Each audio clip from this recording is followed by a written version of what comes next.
Divendres 15 de novembre, canvi radical de situació meteorològica. El cel es carrega de núvols, vents de llevant que porten humitat, frescor i massa d'aire fred per les capes altes. Tenim a les portes un temporal de pluja, de vent, de mar, de neu que està ja tocant a la porta. De fet, comença a descarregar una important nevada a la zona del Pirineu Occidental. Veiem l'aspecte, per exemple, de les zones elevades de la Vall d'Aran. Les pluges per fi afecten tot el territori en quantitats molt importants i de la sequera passem a camps fins i tot anegats. Les nevades cauen sorpresivament també a les cotes ben baixes de l'interior de Tarragona i de Lleida. Els rius que baixaven ben plens com el Besòs. Va, anem a perseguir alguns ruixats que queien diumenge, dia 17 de novembre. Aquí tenim un. Aquí el tenim, veiem la cortina de precipitació ja afectant entre Montjuïc i la part baixa de Barcelona i ve directe cap a nosaltres.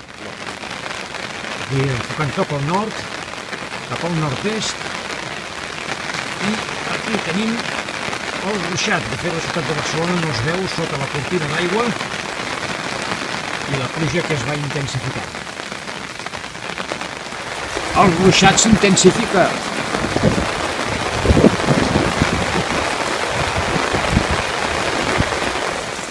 El ruixat s'acaba, però ràpidament comença un altre. Això és un perpètuum mòbile. La nevada és molt important al Pirineu Oriental. Anem a veure com estan els rius. Va, som-hi. Així que dilluns, 18 de novembre, a mig matí anem cap al nord. A veure l'estat dels rius, ja a la zona del peatge de Mollet la pluja és insistent, però una miqueta més al nord, pocs quilòmetres al nord, es fa fins i tot intensa, continua el temporal de pluges. I així ho demostren els rius. Aquí tenim la Tordera, vegin, ben ample, de banda a banda, com ha canviat d'aspecte en pocs dies, en 3 dies. Realment impressionant el seu cabal. Aquí veurem un altre aspecte també de la mateixa Tordera, els boscos xops en aquesta zona han caigut al voltant dels 150 litres per metre quadrat en 3 dies. I aquí tenim la riera d'Arbúcies, també una riera que durant mesos pràcticament baixava un filet d'aigua. El coneixen? Aquest és el pic que els hi vam ensenyar la setmana passada, a Massanet de la Selva, a Sadegat. Doncs mirin que content que està amb tants litrets, més de 90 litres per metre quadrat. Però tanta sequera hi havia que ni aquests 90 litres han servit per revifar aquesta riereta que ens creua el terreny. Fins i tot la bassa està encara seca. En aquest cas, aquí, ha anat fantàstic aquests litres, però s'haurà d'esperar el següent temporal.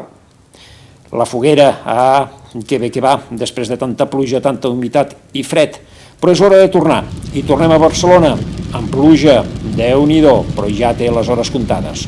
Un temporal de primera categoria. Doncs vinga, va, anem a la previsió. Sens dubte, però volem començar amb el mapa estrella, podríem dir, dels últims dies. Bé, hi hauria moltes fotografies, imatges per posar, però posem el mapa del Servei Meteorològic, el radar del Servei Meteorològic de Catalunya de dissabte, però podria ser de divendres o fins i tot de diumenge i de dilluns, perquè Catalunya ha quedat ben regada, gairebé en la seva totalitat, i amb quantitats importants, moltes hores seguides de precipitació, i això ha estat fantàstic pels boscos, pels camps, per les muntanyes, pels aqüífers, etc etc.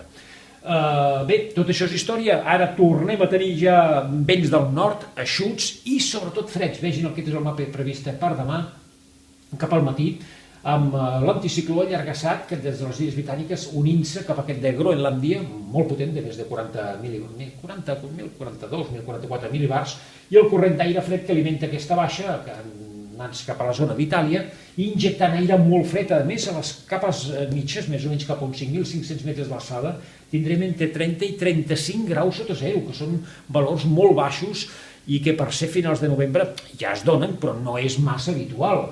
El vent del nord fort augmentarà la sensació de fredor i les nevades del Pirineu aniran perdent intensitat, sobretot ja restringint-se al vessant nord. Avui Déu-n'hi-do com ha nevat i fins i tot passant la nevada al vessant sud, ha arribat a nevar a Tremp i fins i tot amb nuvolades importants. Anem a veure ja el mapa previst per dissabte. La pertorbació cap a la zona d'Itàlia, injectant aire fred, continuarà entrant aire fred, no entrarà més aire fred, però sí que es mantindrà el que tindrem. La tramuntana un dia més forta i allà on s'encalmi la tramuntana, la nit de divendres a dissabte i sobretot la de dissabte a diumenge, les glaçades podrien ser fins i tot severes si s'encalma el vent, allà on s'encalmi. Pertorbacions molt profundes al nord de Noruega i anticicló allargassat de nord a sud. Anem a veure l'evolució. De fet, les temperatures, com podem veure amb aquest color verd, aquí tenim la península Ibèrica, doncs ambient fred, no cal dir-ho, fins i tot molt fred. Més típic fins i tot de finals de desembre o gener que no pas de finals de novembre. Hem anat d'un extrem a l'altre, això ja acostuma a passar. Anem a veure el següent mapa, que és el mapa previst per diumenge. L'anticicló té tendència a allargar-se una miqueta cap al nord-est, el corrent d'aire fred continua cap a nosaltres i la tramuntana fins i tot en tendència a enfortir-se encara més de cara a partir de diumenge al migdia. Ambient rúfol, però rúfol més que res pel vent, perquè en conjunt farà sol, la massa d'aire serà molt eixuta, alguna nevada al vessant nord del Pirineu, difícilment aquest cop al vessant sud, a no ser que siguin les volves portades per la neu, la rufa. I poca cosa més a dir, les temperatures molt baixes, sobretot si s'encalma el vent, repetim, la glaçada podria ser severa, la nit de dissabte, diumenge i la nit de diumenge i dilluns, a l'interior, lògicament. Fins i tot a la línia de la costa, si parés el vent, allà on desemboquen els rius, poden baixar les temperatures a 0 graus o una miqueta més. Anem a veure ja un abans de previsió, aquest seria el mapa previst per dilluns. L'anticicló té tendència a aproximar-se a nosaltres. La massa d'aire fred es retira cap a l'Europa central i oriental, però nosaltres continuem rebent un dia més vents del nord, que mantindran doncs això, la situació més aviat freda, ventada, però eixuta. És una massa d'aire seca, potser alguna tempesta enfront de la costa, pot fregar la línia de la costa, però és molt difícil. I doncs, què més podem dir? Doncs aquest seria el mapa per dilluns. La tendència, hem d'esperar perquè no està massa clar, la tendència per dimecres és que l'anticicló se'ns vingui més a prop, continuaria la tramuntana i aquestes masses d'aire fred tan profundes de l'Europa oriental quedarien estancades potser baixant una miqueta de latitud. Amb aquesta situació, amb aquesta barrera anticiclònica, no poden venir cap a nosaltres ni poden venir llevants com es podia insinuar fins ahir. De tota manera, a llarg termini sembla que podria tornar-se a retirar l'anticicló cap a l'oest i noves masses d'aire fred visitar-los. Això seria molt llarg termini. Aquesta seria la tendència, però que lògicament d'això, a que passi realment, hi ha molta distància. Hem d'esperar, de moment, fred, no venen temporals de pluja ni de neu, sort que hem tingut aquest, i a veure com evoluciona. De moment, abrigar-se força, com ho fa aquest termòmetre, res més. Fins la setmana vinent. Adéu-siau.